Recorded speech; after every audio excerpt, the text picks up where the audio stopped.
예, 저는 뭐 서귀포시 서홍대련동을 지역구로 두고 있는 제주도의회 행정자치위원회 이경용 의원입니다.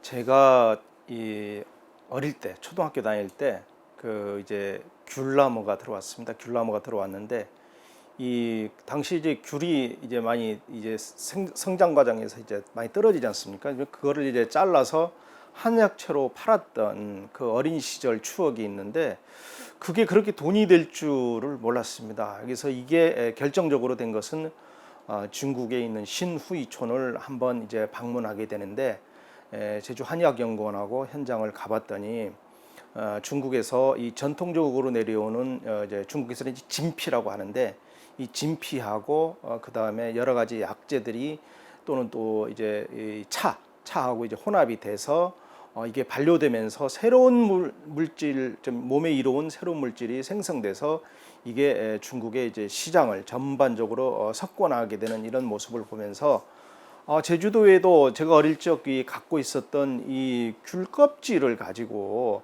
산업화해서 하게 되면 우선 이제 우리 제주의 귤껍질이 많이 이제 막 버리고 뭐 쓰레기로 이렇게 되는 부분까지도 해결될 수 있고 또 아울러 이게 갖고 있는 그 어떤 성분들 때문에 뭐 화장품 재료라든가 여러 가지 어떤 산업화 단계를 할 수 있는 그게 있었으면 좋겠다. 그래서 일단 제도적 기반 마련이 필요하다 싶어서 이제 제정을 하게 된 거죠. 네. 우선 이제 이 조례가 제정이 돼서 이제 일단 귤피 산업을 육성 지원하는 이제 근거 조례라는 것이 가장 의미가 있는 것이고, 그리고 두 번째는 뭐냐면 이것을 육성 지원하려 그러면 중간 조직이 있어야 됩니다. 이게 농민들한테 이걸 가지고 당신네가 이걸 만들면 우리가 지원해야겠다 이게 안 되는 것이고, 이걸 통합해서 어떤 산업화를 할 수 있는 민간 조직이 있어야 되는 것이고, 그 민간 지원 조직에다가 어떤 자금력이 없으니까 정부라든가 지방자치단체에서 이것을 지원할 수 있는 산업.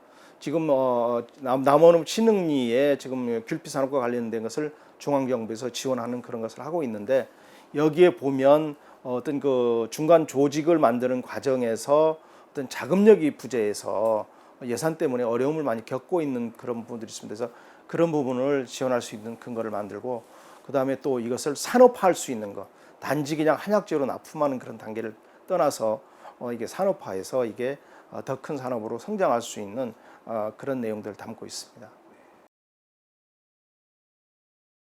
그러니까 조례로 확 변화가 일어나는 건 아니고요. 중국의 경우에 그 신우이촌 같은 경우에 옛날에 그 전통적인 그 진피에서 벌어들이는 수입이 한약재로서 중국 시장이 워낙 크지 않습니까? 그래서 하여튼 130억, 중국 전체 시장을 통해서 연간 130억 정도 되는 시장이 있었는데, 신우이촌의 촌장이 이것을 귤피 산업화를 하자라고 해서 거기에 어떤 제도를 도입했느냐면 모든 마케팅 기법과 그다음에 규격화, 표준화, 그다음에 자동화 시스템, 그리고 보관 방법, 경매 시스템. 그래서 완전 이렇게 탈바꿈되면서 거기다 문화, 관광적인 요소까지 다 도입을 했어요. 그래서 그분의 어떤 그 개인적 예산 지원을 통해서 중국이 지금 연간 8,500억 규모 이상의 시장으로 성장을 했거든요.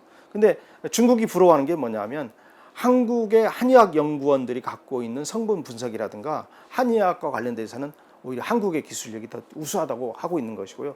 여기에다가 지금 그 귤피 산업을 가지고 얘네들이 한국에 있는 그 화장품 산업하고 연계하려는 작업을 많이 하고 있습니다. 근데 우리는 아무것도 안 돼 있지 않습니까? 그러니까 제주에 있는 이 귤껍질, 단순한 귤껍질이 아니고 이것을 가지고 그보다 더 우수한 기술력과 그리고 자본력을 우리가 투입을 한다면 중국보다 더 나은 어떤 우리 산업화 또는 그다음 경쟁력, 그다음에 우리가 이제 돈을 더 많이 벌어들일 수 있는 그 연간 매출액 그런 부분이 있게 되는데, 문제는 이제 판로의 문제죠. 그래서 이것은 단지 우리 대한민국에 있는 가장 잘 나가는 게 고려 인삼 아닙니까?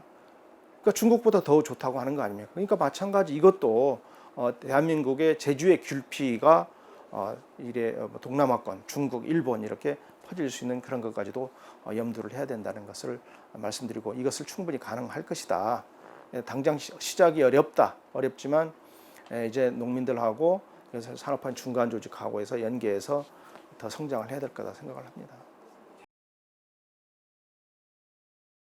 우선 이제 가장 문제가 되는 게 이제 예산 지원의 문제입니다. 그래서 처음에 제주 도정에서도 이거를 제가 도정 질문을 통해서 제주 도지사님에게 이것을 육성해야 될 거냐고 얘기를 했는데도 결국 의원은 도정 질문을 하고 도지사는 답변을 하고 그걸로 끝났어요. 그러니까 이것을 어떻게 산업부에서 육성시키는 단계로 가야 되는 것은 예산에 반영돼야 되거든요. 그러니까 그런 단계들이 전혀 없었다는 것이 좀 문제고요. 두 번째는 뭐냐면 자, 식품 산업과하고 감귤 산업과하고 서로 자기 것이 아니다. 이게 감귤에서는 이것은 식품의 문제니까 식품으로 가라. 또 식품에서는 감귤이니까 감귤로 가라. 그러니까 자기네가 서로 떠맞지 않으려는 그런 그 어떤 그 우리 제주도의 관료주의 문화라는 게 있는데 이것을 과감히 타파하고 그래서 감귤 산업 전반적인 육성 산업으로 가야 된다라고 이렇게 해야 하기 때문에 우리 감귤 산업과에서 감귤 전문가에서